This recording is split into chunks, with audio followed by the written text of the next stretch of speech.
Hi everyone, welcome back to my YouTube channel. I hope कि आप सब बहुत अच्छे होंगे। फ्रेंड्स, अगर आप मेरे चैनल पर नए हो तो प्लीज़ इसे सब्सक्राइब करके वीडियोस को लाइक कर दें और कमेंट में मुझे ज़रूर बताइएगा कि आपको ये स्टोरी कैसी लग रही है। वांग जी विंग और जंगशा के साथ स्कूल से घर आ गया था। घर में सिर्फ उसके ब्रदर थे, तो उन्होंने वांग जी को अपने साथ खाना खाने बुलाया। दोनों ने मिलकर थोड़ी देर बातें की। दूसरी तरफ जब विंग और जंगशा खेलते खेलते घर पहुंचे तो यानली ने उनके लिए दरवाज़ा खोला। विंग घर में यानली को देखकर बहुत खुश हो गया था। वो कहता है, शिचे, आप कब आए? तो यानली कहती है, मैं अभी अभी आई हूँ। तुम दोनों का आज पहला दिन कैसा रहा? स्कूल पसंद आया? तो विंग कहता है, हाँ बहुत अच्छा था, लेकिन जंगशा का मुंह बना हुआ था। यानली कहती है, जंगशा क्या हुआ, तुम्हें स्कूल पसंद नहीं आया?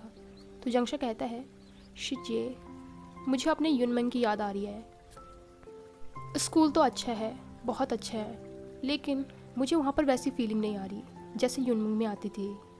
इस पर विंग ने उसके कंधे में हाथ रख लिया था। यानली कहती है, तुम्हें आदत हो जाएगी जंगशा। विंग भी मुंह लटका के कहता है, शिजे, जंगशा सच कह रहा है, युनमंग की सच में याद आ रही है। अपना घर तो अपना ही होता है ना, चाहे दूसरे शहर कितने भी अच्छे क्यों ना हो, लेकिन अपने घर की याद तो आ ही जाती है। मैं तो सबसे ज़्यादा मिस लोटस पॉन्ड को करने वाला हूँ। यहाँ घूसों में तो एक भी पॉन्ड नहीं है। वहाँ कितना मज़ा आता था। यानली उन दोनों के चेहरे को सहला रही थी। वो कहती है, चलो ठीक है, आदत पड़ जाएगी। अब जल्दी जाकर कपड़े चेंज कर लो, हाथ मुँह धोकर जल्दी आओ, खाना खा लेते हैं। विंग आसपास देखकर कहता है, शिजे, माँ और बाबा कहाँ पर हैं? यानली कहती है, माँ घर पे नहीं है और बाबा अभी आए नहीं हैं। विंग धीरे से स्माइल करके कहता है, अच्छा हुआ, मुझे तो डर लग रहा था कि कहीं माँ मुझे डांट ना दे, लेकिन वो तो घर पर ही नहीं है। तभी जंक्शन ने उसे पीछे से धक्का देते हुए कहा, अब जल्दी चलो, कपड़े चेंज कर लेते हैं। वो दोनों अपनी यूनिफॉर्म चेंज करके नीचे डाइनिंग रूम में आए। यानली ने डाइनिंग टेबल पर खाना लगा दिया था। तीनों भाई बहन खाना खाने बैठे। विंग कहता है, शिजे, आपकी यूनिवर्सिटी कैसी है? आपको वहाँ पर अच्छा लग रहा है? यानली कहती है, हाँ एशियन, बहुत अच्छा है। अभी हमारा पहला दिन है, इसलिए कुछ चीज़ें समझ में नहीं आ रही हैं, लेकिन मैं जल्दी सीख जाऊंगी। तभी उनकी डोरबेल रिंग हुई। यानली कहती है, तुम दोनों खाना खाओ, मैं देख कर आती हूँ। वो जाकर दरवाज़ा खोलती है तो वहाँ पर मैडम यू थी। मैडम यू अंदर आ गई। वो यानली से कहती है, आली, तुम कब आई? यानली कहती है, अभी अभी आई हूँ माँ। तभी उन्होंने टेबल पर विंग और जंगशा को देखा। वो कहती है, ये भी आ गई। तो यानली ने नोट किया। इसके बाद मैडम यू डाइनिंग टेबल के पास जाकर विंग से कहती है, हाँ महाशय, कैसे हो? तुम तो सुबह भाग गए थे, मुझे तो लग रहा था कि वापस नहीं आओगे। विंग चुपचाप अपने खाने की प्लेट को देखता रहा। वो अपने हाथ में अपनी चम्मच को घुमा रहा था। मैडम यू कहती है, अगर भागना ही है तो ऐसे भागो कि वापस मत आओ। तभी यानली कहती है, मदर प्लीज़ उसे खाना खाने दीजिए। इस पर मैडम यू उसकी तरफ देखकर कहती है, अगर इसकी इतनी परवाह है तो उसे कुछ मैनर सिखाओ। जंगशा ने विंग का हाथ पकड़ लिया था। विंग ने उसकी तरफ स्माइल किया, लेकिन उसकी आंखों में सैडनेस थी जो साफ साफ दिख रही थी। तभी यानली कहती है, माँ आप खाना खाओगे? इस पर मैडम यू कहती है, नहीं मैंने खा लिया है, तुम लोग खा लो और मुझे परेशान मत करना, मैं बहुत ज़्यादा थक गई हूँ। इसके बाद वो अपने रूम में चली गई। यानली अपनी सीट पर बैठते हुए कहती है, आशियन तुम ठीक हो? तो विंग हंसते हुए कहता है, हाँ शिजी, मुझे क्या हुआ है? यानली कहती है, आशियन हमसे कुछ भी छुपाने की ज़रूरत नहीं है, हम जानते हैं मदर ने जो कुछ भी कहा है उससे तुम सैड हो, लेकिन एक बात याद रखना, हम हमेशा तुम्हारे साथ हैं। हम मदर को तो नहीं रोक सकते, लेकिन हम हमेशा तुम्हारे साथ हैं, ये बात हमेशा याद रखना, ठीक है? विंग खाने को देख रहा था। वो अपनी चम्मच से उसे बस घुमा रहा था। उसकी आंखों में आंसू बन गए थे, इसलिए वो ऊपर नहीं देख रहा था, क्योंकि अगर वो अपनी गर्दन उठाएगा तो उसकी आंखों से वो आंसू फिसल जाएंगे। यानली को पता था कि वो रोने वाला है, इसलिए वो खड़ी हुई और उसने विंग को टाइटली हक कर लिया। विंग ने भी उसकी वेस्ट को पकड़ लिया।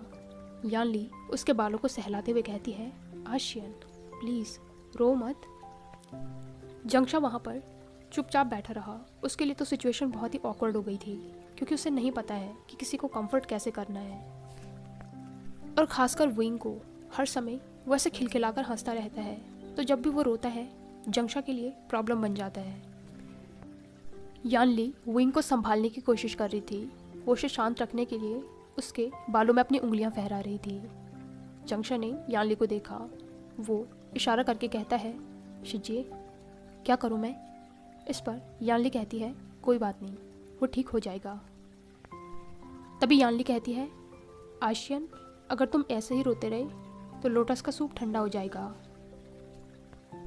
यानली को पता है विंग की बस एक ही कमज़ोरी है, वो है उसके हाथों का बना लोटस का सूप, जिसे विंग बिल्कुल भी रेजिस्ट नहीं कर सकता है।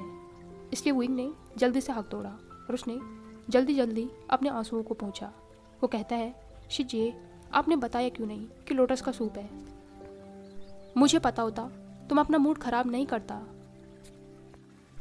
इस पर जंक्षा भी यानली से कहता है, हाँ शिजिए आपने बताया क्यों नहीं कि लोटस का सूप है, वरना मैं अपना मूड खराब नहीं करता। वो विंग को चिढ़ाकर हंसाने की कोशिश कर रहा था और विंग चिढ़ भी गया। वो उसके हाथ में मारते हुए कहता है, चुप करो। यानली उन दोनों को रोकते हुए कहती है, बस करो, ये लो खाना खाओ वरना ठंडा हो जाएगा। उसके बाद तीनों भाई बहन बैठे और तीनों ने मज़े से खाना खाया। खाना खाने के बाद जंक्षा अपने रूम में चला गया था और यानली डाइनिंग टेबल को साफ करके सारे बर्तन लेकर किचन में चली गई। विंग भी उसके पीछे पीछे आ गया। यानली उसे देखकर कहती है, आशियन तुम यहाँ पर क्या कर रहे हो? जाओ अपने कमरे में जाकर अपना काम करो। इस पर विंग कहता है, शिजिए मैं आपकी मदद कर रहा हूँ, आप यहाँ पर अकेले रहोगे? इस पर यानली कहती है, अरे ये तो थोड़ा ही है, मैं कर लूँगी। तो विंग कहता है, नहीं मैं आपको अकेले नहीं छोड़ रहा हूँ, मैं भी आपकी मदद करूँगा, बताइए मुझे क्या करना है? इस पर यानली कहती है, आशियन तुम्हें कुछ भी करने की ज़रूरत नहीं है, मैं कर लूँगी। विंग काउंटर पर बैठ के कहता है, ठीक है आप कर लो, लेकिन मैं यहीं पर हूँ, मैं आपसे बातें करूँगा ताकि आपका काम जल्दी जल्दी हो जाए। यानली अपना काम करने लग गई थी और विंग पीछे से उससे बातें किया जा रहा था। विंग कहता है, शिजिए आपको पता है आज मैंने एक नया दोस्त बनाया। यानली स्माइल करते हुए कहती है, ये तो मेरे आशियन का टैलेंट है, वो जहाँ भी जाता है नए नए दोस्त बना ही लेता है। आशियन तुम्हारे पास ये टैलेंट कैसे है? इस पर विंग नाटक करते हुए कहता है, शिजिए ये सब कुछ मेरी स्माइल का कमाल है। तो यानली हंसते हुए कहती है, हाँ ये हमारे आशियन की स्माइल का कमाल है। तभी विंग कहता है, हाँ शिजिए मैं सच कह रहा हूँ, पहले ही दिन मैंने एक नया दोस्त भी बना लिया। हाँ वो थोड़ा कम बोलता है, लेकिन मेरे साथ रहेगा तो सीख जाएगा। यानली कहती है, क्या वो कम बोलता है? आशियन प्लीज़ किसी को परेशान मत कर देना। इस पर विंग मुंह बनाते हुए कहता है, शिजिए आपका मतलब है कि मैं सबको परेशान करता हूँ? मैंने आपसे ये उम्मीद नहीं की थी। तो यानली हंसते हुए कहती है, आशियन तुम चाहे कितना भी कह लो, लेकिन मुझसे ज़्यादा अच्छे से तुम्हें कोई भी नहीं जानता है।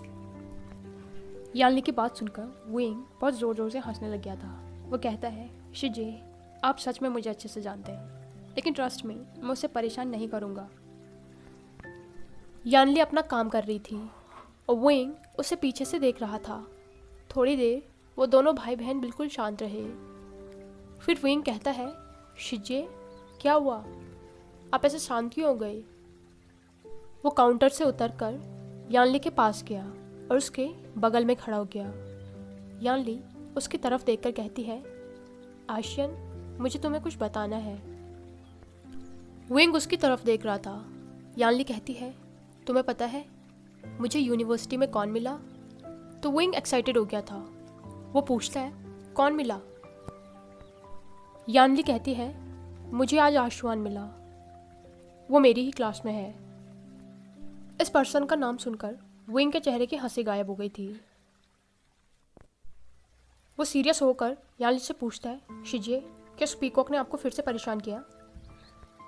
इस बार अगर उसने कुछ भी किया तो मैं उसे छोड़ूंगा नहीं। यानली उसे रोकते हुए कहती है, नहीं आशियन, उसने कुछ भी नहीं किया, हमने बस बातें की, वो मेरी ही क्लास में है। वेइंग कहता है, शिजिए प्लीज़ आप उससे दूर रहिए, आप जानती हैं ना वो बिल्कुल भी अच्छा नहीं है, और स्कूल में उसने आपको कितना बुली किया था।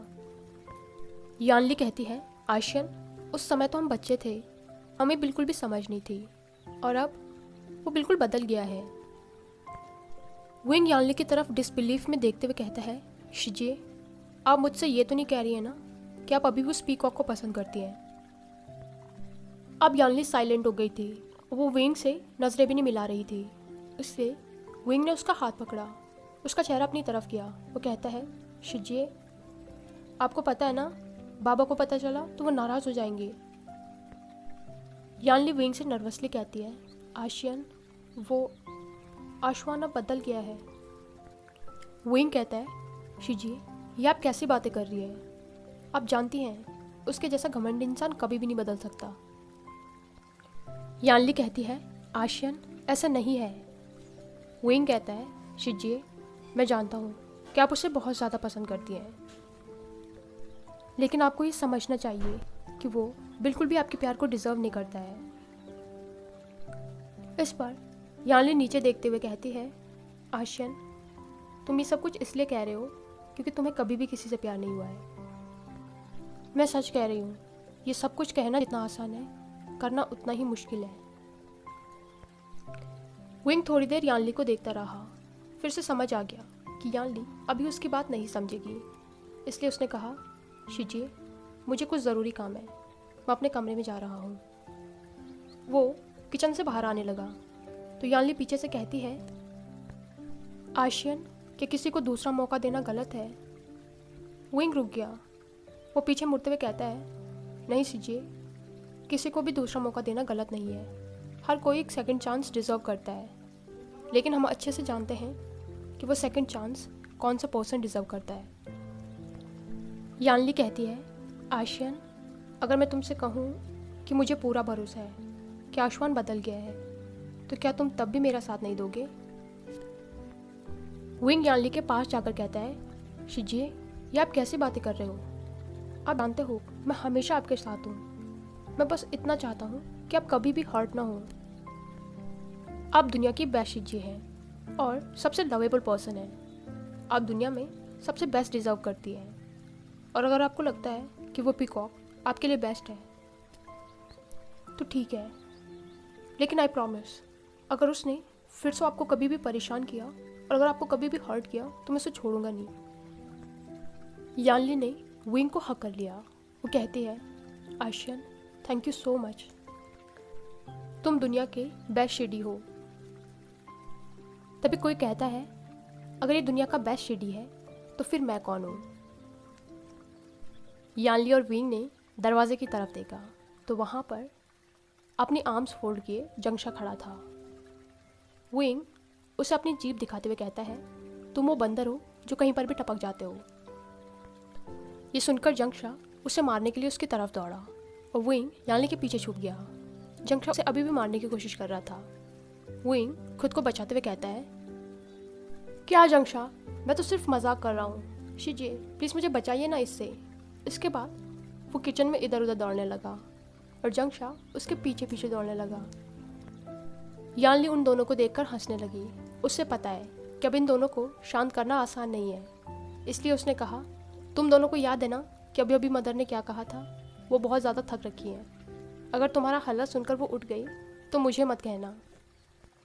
विंग जंगशा को रोकते हुए कहता है, देखो जंगशा, अगर मदर सच में उठ गई ना तो वो हमें पनिशमेंट देगी, तुम तो बच जाओगे, लेकिन मेरे बारे में सोचो, तुम अपने बड़े भाई के लिए इतना भी नहीं कर सकते हो। जैसे ही जंगशा थोड़ा रुका, विंग किचन से बाहर भाग गया। यानली अभी भी हंस रही थी। जंगशा ने भी रियलाइज़ किया कि विंग उसे बेवकूफ़ बना के यहाँ से भाग गया। वो कहता है, शिजिए आपने देखा ना, ये हमेशा ऐसा करता है। यानली कहती है, अचेंग ठीक है ना, तुम जानते हो आशिन कितना शरारती है, वैसे तुम यहाँ पर कर क्या रहे हो? इस पर जंगशा कहता है, मैं तो यहाँ पर पानी पीने आया था। इसके बाद जंगशा ने पानी लिया और वो पानी पीने लगा। यानली कहती है ठीक है, मैं अपने कमरे में आ रही हूँ, अगर तुम्हें कुछ चाहिए होगा तो मुझे बता देना। इसके बाद यानली वहाँ से चली गई। विंग अपने कमरे में था। वो पेट के बल अपने बेड में लेटा हुआ था और उसके पैर हवा में थे। उसके हाथ में अपना फ़ोन था और वो किसी के नंबर को देख रहा था। फिर उसने उस नंबर पर एक मैसेज किया। वो लिखता है, हे फडी डडी, कैसे हो? कुछ मिनट के बाद ही उसका रिप्लाई आ गया। दूसरी तरफ से कोई कहता है, कौन हो तुम? विंग स्माइल करके फिर से टाइप करता है, मुझे नहीं पहचाना, सुबह तो हम मिले थे। वांग जी हॉल में अपने भाई के साथ बैठा हुआ था। उसके हाथ में उसका फ़ोन था। तभी उस पर एक मैसेज रिंग हुआ। वांग जी ने खोलकर देखा तो वो इरिटेट हो गया। शिचिन उसका चेहरा पढ़कर कहता है, वांग जी क्या बात है? वांग जी फ़ोन अपने भाई को दिखाते हुए कहता है, पता नहीं ब्रदर, कौन मैसेज कर रहा है? शिचिन ने उसके हाथ से फ़ोन लिया और मैसेज पढ़कर वो हंसने लगा। वांग जी ने कन्फ्यूजन में अपने भाई की तरफ देखा। शिचिन कहता है, फडी डडी, ऐसा लग रहा है जैसे ये कोई तुम्हारा क्लोज फ्रेंड है जिसे तुमने ऐसी परमिशन दी हो कि वो तुम्हें इस नाम से बुला सकता है। शिचिन ने वांग जी को टीज किया। वांग जी अपने भाई के हाथ से फ़ोन लेते हुए कहता है, ब्रदर आप अच्छे से जानते हैं मेरा कोई भी फ्रेंड नहीं है। उसने फिर से मैसेज टाइप किया, तुम कौन हो? विंग अब अपनी पीठ के बल लेटा हुआ था और अपने फ़ोन को देख रहा था। उसके चेहरे पर एक बड़ी सी स्माइल थी। वांग जी को परेशान करने में उसे बहुत मज़ा आ रहा था। विंग तो ये इमेजिन करके ही हंस रहा था कि अभी वांग जी का चेहरा कैसा होगा। उसने फिर से वांग जी को मैसेज करने का सोचा, लेकिन फिर उसे याद आ गया कि अभी अभी तो उसने अपने शिजे से प्रॉमिस किया था कि वो वांग जी को परेशान नहीं करेगा। फिर उसने वांग जी को मैसेज किया, लानजान ये मैं हूँ, विंग। वांग जी ने उसका मैसेज पढ़ा। अब उसका इरिटेट सा चेहरा थोड़ा रिलैक्स हो गया था, लेकिन वो सोचता है कि मुझे क्लियरली याद है मैंने विंग को अपना नंबर नहीं दिया था, तो इसे मेरा नंबर कैसे मिल गया? वांग जी कहता है, विंग तुमने मेरा नंबर कहाँ से लिया? विंग ने उसे मैसेज किया, तुम्हारे जैसे पॉपुलर लड़के का नंबर लेना कोई मुश्किल काम थोड़ी है। इस जवाब से वांग जी इरिटेट हो गया क्योंकि उसे पता है वो बिल्कुल भी पॉपुलर नहीं है। उसने पूछा, विंग मैं सीरियसली पूछ रहा हूँ। तो विंग ने मैसेज किया, ओ सॉरी लानजान, एक्चुअली क्या है ना, मैंने तुम्हारा नंबर हमारी क्लास टीचर से लिया है। इस पर वांग जी ने मैसेज किया, तुम्हें पता होना चाहिए कि बिना किसी की परमिशन के उनका नंबर नहीं लेना चाहिए। वांग जी का ये मैसेज पढ़ के विंग को लगा कि वो नाराज़ हो गया है, इसलिए उसने मैसेज किया, लानजान आई एम सॉरी, एक्चुअली मैं तुमसे तुम्हारा नंबर लेना भूल गया था और मुझसे कल तक का वेट नहीं हो रहा था। फिर मुझे याद आया कि हमारी क्लास टीचर के पास तो तुम्हारा नंबर होगा ही, इसलिए मैंने उनसे ले लिया। वांग जी ने थोड़ी देर कुछ भी रिप्लाई नहीं किया, तो विंग ने फिर से मैसेज किया, लानजान क्या तुम मुझसे नाराज़ हो? वांग जी अभी अपने फ़ोन को घूर रहा था और शिचिन वांग जी को नोटिस कर रहा था। वो सोच रहा था कि वांग जी आज मैसेजेस में किसके साथ बातें कर रहा है। उसे भी पता है कि वांग जी का कोई भी दोस्त नहीं है और वो कभी भी अपने फ़ोन को इस तरीके से छेड़ता नहीं है। तो उसने सोचा कि शायद सचमुच में ही कोई उसके भाई को परेशान कर रहा है। उसने कहा, वांग जी क्या तुम्हें सच में कोई परेशान कर रहा है, मुझे दिखाओ। इस पर वांग जी ने कहा, नहीं ब्रदर कोई नहीं है। शिचिन ने कहा, लेकिन अभी तो तुमने मैसेज दिखाया था, मुझे दो, मैं उससे बात करता हूँ। इस पर वांग जी ने कहा, नहीं ब्रदर, एक्चुअली वो मेरा क्लासमेट है, उसने मेरा नंबर हमारी क्लास टीचर से लिया, मुझे नहीं पता था, इसलिए मैंने आपको मैसेज दिखाया। इस पर शिचिन ने कहा, आर यू श्योर, कोई प्रॉब्लम तो नहीं है ना? इस पर वांग जी ने नोट किया। तभी वांग जी के फ़ोन पर फिर से विंग का मैसेज आया, लानजान क्या तुम मुझसे नाराज़ हो, प्लीज़ मेरा रिप्लाई दो। हाय एवरीवन, आई होप कि आपको ये पार्ट पसंद आया हो। अगर आपको ये वीडियो पसंद आई हो तो इसे लाइक, कमेंट, शेयर और चैनल को पक्का से सब्सक्राइब कीजिए। Thank you.